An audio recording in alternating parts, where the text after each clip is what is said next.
Tell me about that. No, I don't like the fish. I wouldn't have put the fish in. This is the hazard. There's always a hazard to buying resale. And my husband is so tired of listening to me complain about, you know, me and my first world problems. But they work good when you're playing a game of horse. Okay, you gotta make it from Nemo.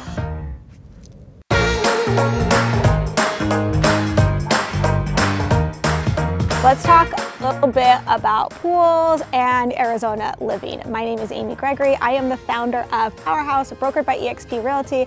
I help clients buy, sell, invest, and just live like a local in Mesa, Arizona. And if you are a local, you know that you don't live here unless you have a pool. One of my neighbors was thinking about building a pool a couple of years ago, and she had 4 little kids, and she was on the fence because spoiler, pools are expensive. And I said to her, I'm not joking, that pool will change your life. And I know she thought I was being a little bit dramatic. I mean, sometimes I am a little dramatic, fair. But she had that pool one summer and she came over, she's like, oh my gosh, you were not being dramatic. It has literally changed my whole life. So one of the things about Arizona is that we have hot summers, and this is your remedy to hot summers. 9 months of the year, I think we have some of the best weather in the country.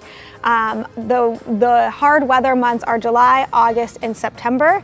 And I always say in our worst weather, which is basically the 4th of July is our worst weather, we're playing water basketball, drinking lemonade, and maybe going to a movie in the afternoon, because believe it or not, by the middle or end of July, your pool actually gets too warm. It's like actually a thing.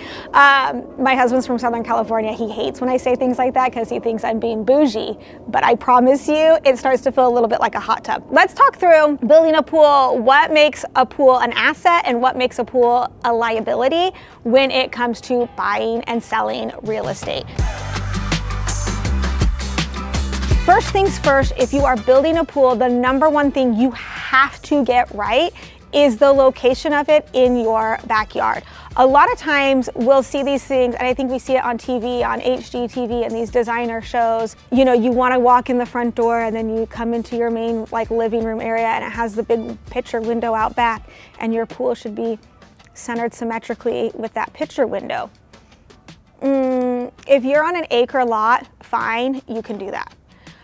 But if your lot is 20,000 square feet or less, please do not put your pool in the middle of your backyard. This is coming from someone who is sitting by her pool that was built in the middle of her backyard. That was the main hiccup. It took us about 3 or 4 months to actually put an offer in on this house. That was the reason why, was I said the pool is in the wrong spot. So if you're looking from like a lot perspective, you want to kind of get it tucked over to the side. Reason being is right now, if you put it in the middle of your yard, then your yard gets separated into thirds. And so you have a little space over here, your pool, and then a little space over here. And in Arizona, to beat a code, you have to have your pool fenced, or you have to have some other sort of like water safety protection around it. And so if it's in the middle of your yard, you're also going to end up having a ton of fencing to get it fenced. Whereas if you push it kind of into the back corner of your yard, you'll just have 2 lines of fencing, as opposed to mine has 3 lines of fencing. So one of those things is make sure you get it put in the right spot in your backyard. You want to make sure you build in enough decking space. So when you're using a pool, it's not just like being in the water that is the fun part of the pool. It's like everything that goes on around the pool also needs to be taken into consideration. So a lot of deck space for chairs and umbrellas and tables. Realistically in Arizona, you can eat outside 9 months of the year. And if you have kids, this should sound like music to your ears, because guess what? You don't have to sweep your kitchen floors anymore. You give them that paper plate or melamine plate, whatever you want, and you just send them outside and they make a mess and it's fine, and you just throw everything away and that's it. So make sure you have enough space for decking. If you have a pool, you're probably going to be entertaining. So map in like where your outdoor furniture is gonna go, where your umbrellas are gonna go. Now, when it comes to the actual design and shape of your pool, we are seeing more and more resort style lines being the selling feature. So I want to say in the 90s, I think everyone built pools that looked like kidney beans. Like they were just like this blah this glob.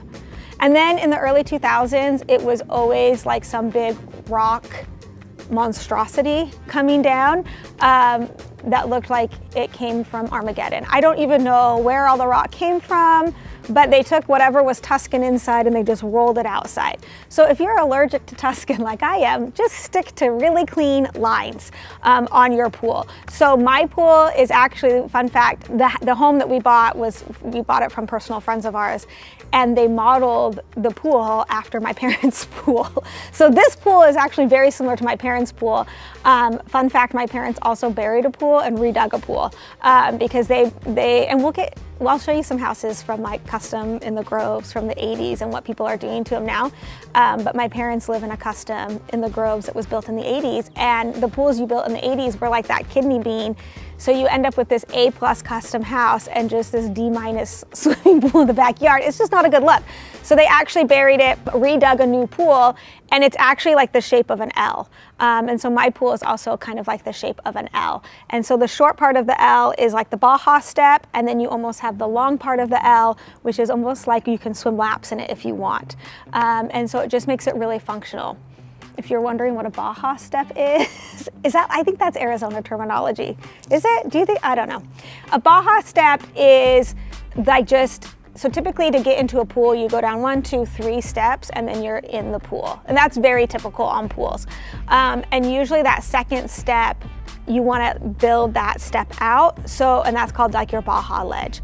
And so we put chairs in there. And so you're kind of halfway in the water, kind of halfway out of the water.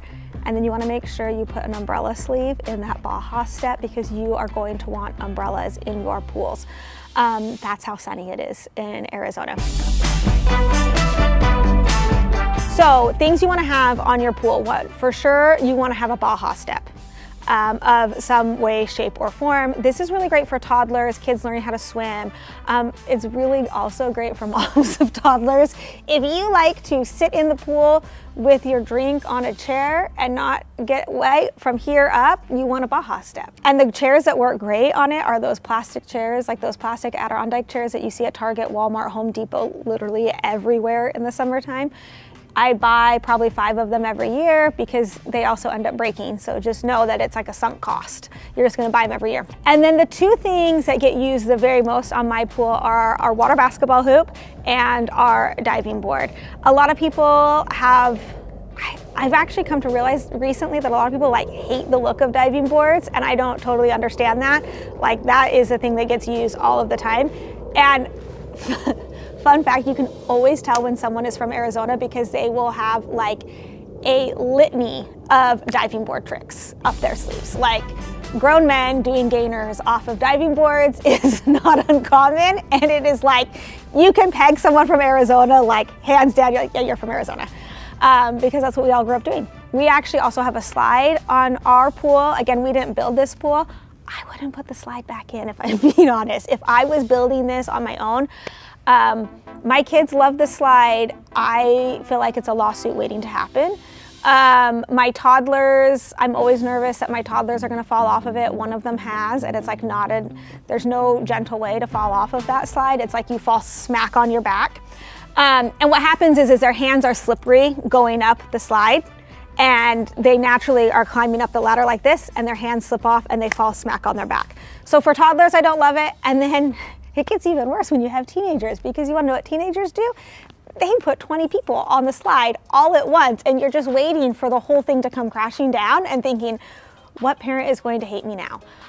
So if it were me, I probably would not put it in again. If you're going to do a slide, I do love like the big built-in options that you can do, but I don't love the off-market version that we have. The other thing that I would encourage you to do in your pool is to have water features on your pool and to have some height inside your pool when you're designing it. So the water features are fun, one, because they sound pretty and they look pretty, but they also cool down your pool. It like aerates your water, so to speak.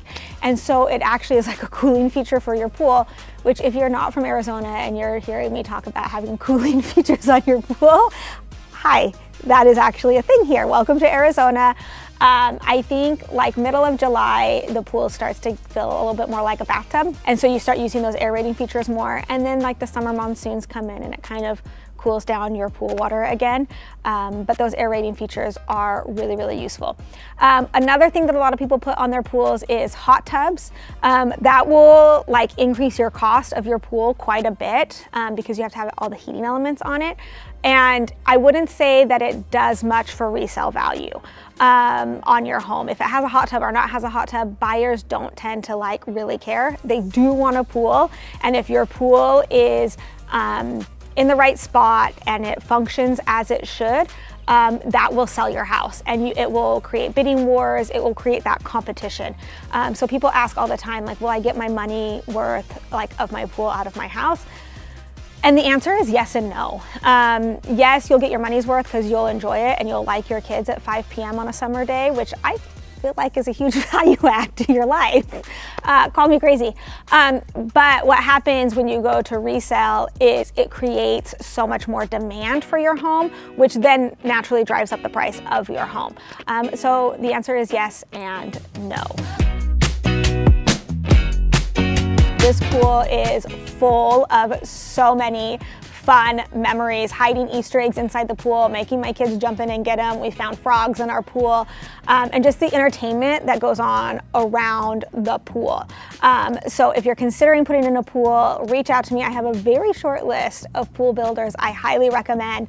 I can assure you that they are not all created equal. If you are looking for a home with a pool, reach out as well. My name is Amy Gregory. I am the founder of Powerhouse, brokered by eXp Realty. And I actually love finding incredible pools and incredible houses paired together because it changes the game. Be sure to subscribe and like and follow and all the things that you're supposed to do on YouTube. We'll be dropping new content every single week.